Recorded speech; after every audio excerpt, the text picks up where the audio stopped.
Praise the Lord. Hello, हाय, नमस्कार। प्रभु यीशु मसीह के मधुर नाम में आप सभी को नमस्कार और प्रेज द लॉर्ड कहते हैं। और आप सभी का भला और आप सभी का शुभ चिंतक प्रभु यीशु मसीह में आप सबका भाई आशीष राजकुमार।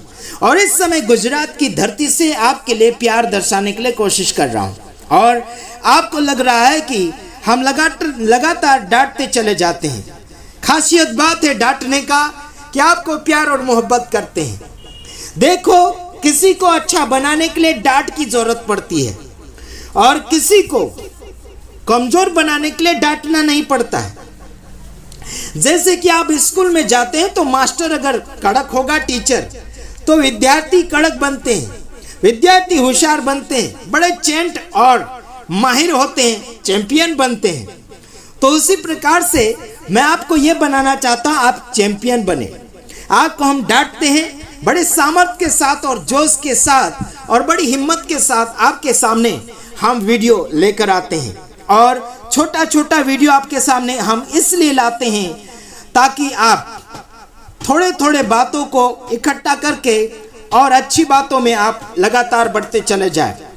हम लंबा चौड़ा वीडियो क्यों नहीं बना रहे? क्योंकि आपके पास समय नहीं है और आप ज़्यादा समय देख नहीं पाते। क्यों नहीं देख पाते? क्योंकि आप बोर हो जाते हैं। पिक्चर अगर रख दे, दुनियादारी का अगर रख दे, तो आप बड़ा पूरा समय वहाँ पर निकाल देंगे। जैसे कि आपको मैं बताना चाहता हूँ, सच्चाई को आप जान चुके, उसके बाद में आपको झूठ में अपने आप को प्रवेश नहीं करवाना होगा और ना ही उसमें शामिल करना होगा। आपको अभी मैं बताना चाहता हूँ, यीशु मसीह आकर चला गया, हजारों साल बीत गए, यानी कि 2023 साल शुरू हो चुके, यानी कि यीशु मसीह 3.5 साल सेवकाई किए और टोटल करके वो 33.5 साल संसार में रहे। और कुछ आगे पीछे की गिनतियां आप देख लेना, यानी कि 40 दिन भी बाद में, जिंदा होने के बाद में 40 दिन भी प्रभु यीशु मसीह जगत में रहे। हालांकि उसने परमेश्वर के गुणों को प्रकट किया, अपने आप की बढ़ाई कभी उसने नहीं चाही और उसने दूसरों को उठाया। कभी भी यीशु मसीह ने नहीं गिराया, सबको उठाना सिखाया और उठना सिखाया। आजकल जगह जगह प्रार्थना के ऊपर प्रार्थना की जा रही और उनके ऊपर, सिर के ऊपर हाथ रखा जा रहा, तेल मालिश किया जा रहा, तेल बेचा जा रहा, तेल लगाया जा रहा और लोग गिरते चले जा रहे हैं, फिर उठते फिर गिरते। इसका मतलब है इनको अभी तक पावरफुल आत्मा नहीं मिला और ना ही पावरफुल यीशु मसीह मिला। एक बार उठाया, उसके बाद में दृढ़ इंसान हो जाता है, मजबूत हो जाता है, मजबूती को हासिल कर लेता है। हालांकि मैं आपको एक उदाहरण देना चाहता हूं। आप अगर एक घर बनाते हैं और वो दूसरे साल अगर गिर जाता है तो आपको कैसे लगता है? किसके ऊपर आपको गुस्सा आएगा? है ना, कारीगर के ऊपर, जो बिल्डर है उसके ऊपर आपको गुस्सा आएगा और उसको आप डांटेंगे बुलाकर और उससे वापस पैसे लेने के लिए भी आप कोशिश करेंगे।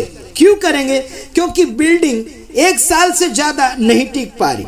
उसी प्रकार से अगर मैं आपको बोलूं कि यीशु मसीह आपको हर रविवार गिराता है और हर महीने गिरा रहा है, हर दिन गिरा रहा है, तो आप क्या कहोगे? अरे यार, आपका प्रभु इतना कमजोर है जो हर दिन हर प्रार्थना में गिरा रहा है, या फिर हर रविवार, हर शनिवार, हर शुक्रवार, हर बुधवार गिरा रहा है। क्या इतना कमजोर प्रभु है? बिल्कुल नहीं।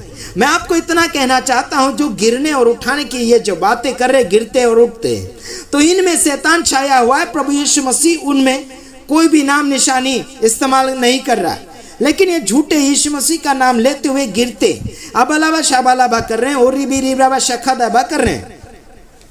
तो आपको मैं बताना चाहता हूं, इब्रानियों उसका 10 का 26 और 27 वचन, इसमें कुछ बातें हम सीखेंगे और आपको हम आगे की ओर बढ़ाने के लिए कोशिश करेंगे। क्योंकि सच्चाई की पहचान प्राप्त करने के बाद यदि हम जानबूझकर पाप करते रहे तो पाप के लिए कोई फिर बलिदान बाकी नहीं। आपको कहना चाहता है, इस वचन के द्वारा आपको और मुझे कुछ बातें मिल रही है। सच्चाई जानने के बाद में, अगर यानी सच्चाई प्राप्त करने के बाद, सच्चाई को हासिल करने के बाद, अगर जानबूझकर मतलब समझने के बाद भी अगर पाप कर रहे हैं तो उसके लिए कोई भी दूसरा बलिदान नहीं है, उसका कोई भी समझौता नहीं है। समझ रहे मेरे भाइयों बहनों? समझने के बाद में अगर पाप अपराध करते चले जा रहे, चुकते चले जा रहे, दुनियादारी के स्वाभाविक में या फिर उनके रीति रिवाजों में शामिल होते हुए जीवन को जी रहे हैं, धार्मिकता पूरी करना चाहते हैं, तो उसमें आपको आगे बढ़ने के लिए फायदा नहीं है। यहीं से आप अपना रास्ता बदल लीजिएगा, क्योंकि प्रभु यीशु मसीह में आने के बाद में प्रभु यीशु मसीह जो कहते हैं उसके हुकूमत के अनुसार आपको और मुझे चलने की आवश्यकता बन चुकी है। आप क्या सोच रहे हैं, आप क्या करते हैं, मुझे मालूम नहीं और परवाह भी नहीं है। हालांकि मेरा जो कहना है आपको खुलेआम वीडियो के अंदर बोलता हूँ, डरता तो किसी बाप से नहीं और किसी के अधीन में रहता नहीं हूँ और ना ही किसी को अपने अधीन में रखता, ना ही मैं किसी के अधीन में रहता और ना ही किसी को अपने अधीन में रखता। स्वतंत्र यीशु मसीह ने स्वतंत्र किया, हम भी स्वतंत्र लोगों को रखते हैं। हमारे साथ अगर मिलकर सेवकाई कर रहे हैं, ना ही हम आपको पगार देंगे। समझा रहा कि नहीं, आप मेरा काम नहीं कर रहे, प्रभु यीशु मसीह का काम कर रहे हैं, तो प्रभु यीशु मसीह का कार्य कर रहे हैं, तो मुझसे पगार लेने की आशा मत रखना। ठीक है मेरे भाइयों बहनों, अगर मेरा कुछ काम कर रहे हैं पर्सनली, तो हो सकता है उसमें कुछ मजदूरी आपको मिल सकती है, लेकिन प्रभु यीशु मसीह का काम अगर कर रहे हैं तो मुझसे पगार पाने के लिए कोशिश ना करें, क्योंकि हम भी पगार किसी से लेते नहीं हैं। हमारे कुछ फॉलोवर हैं, हमारे चाहने वाले लोग हैं, और प्रभु के अनुग्रह से हमें हेल्प मिलता चला जा रहा है, और हम किसी को ईसाई बनाते नहीं और ना ही हम खुद ईसाई हैं। ईसाई हम नहीं है और ईसाइयों में हम शामिल बिल्कुल नहीं होते हैं।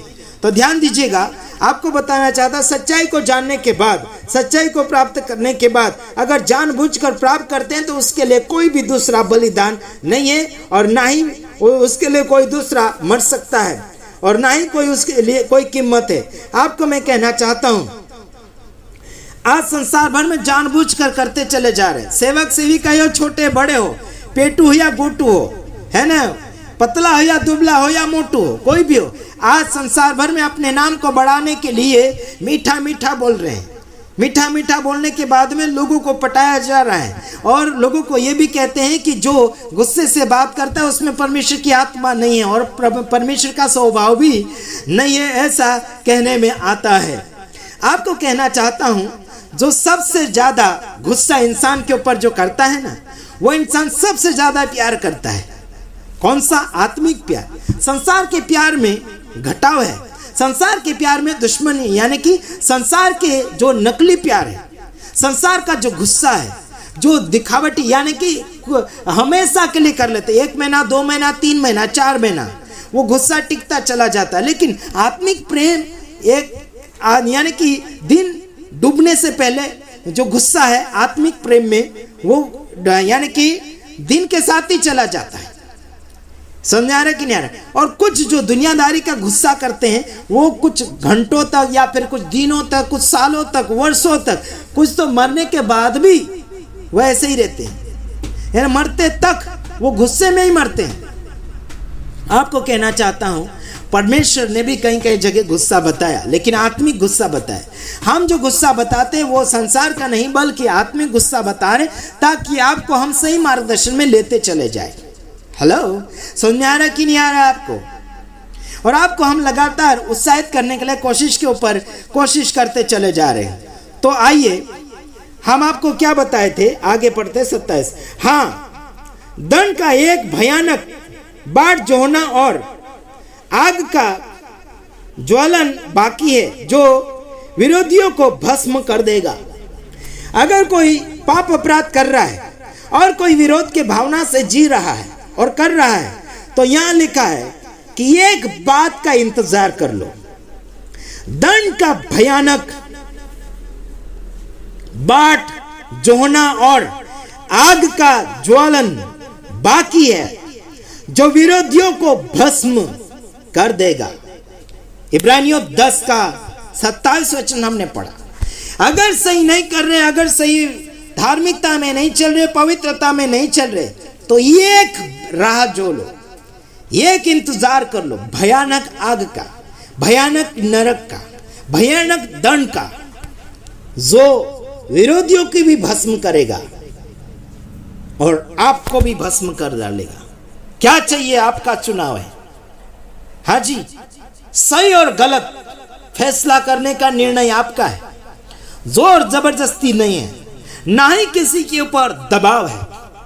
खुलेआम चेतावनी देते हैं, खुलेआम बोलते हैं, जिसको मानना है आ जाओ, जिसको नहीं मानना है छोड़ दो यीशु मसीह को। तुम जैसे पाखंडपना करने वालों को और नामधारी जीने वालों को यीशु मसीह को जरूरत नहीं है, नहीं जरूरत है। खाली जीवन है, डब्बा जीवन है, लेकर चले जाओ, वापस लौट जाओ जहां से आए।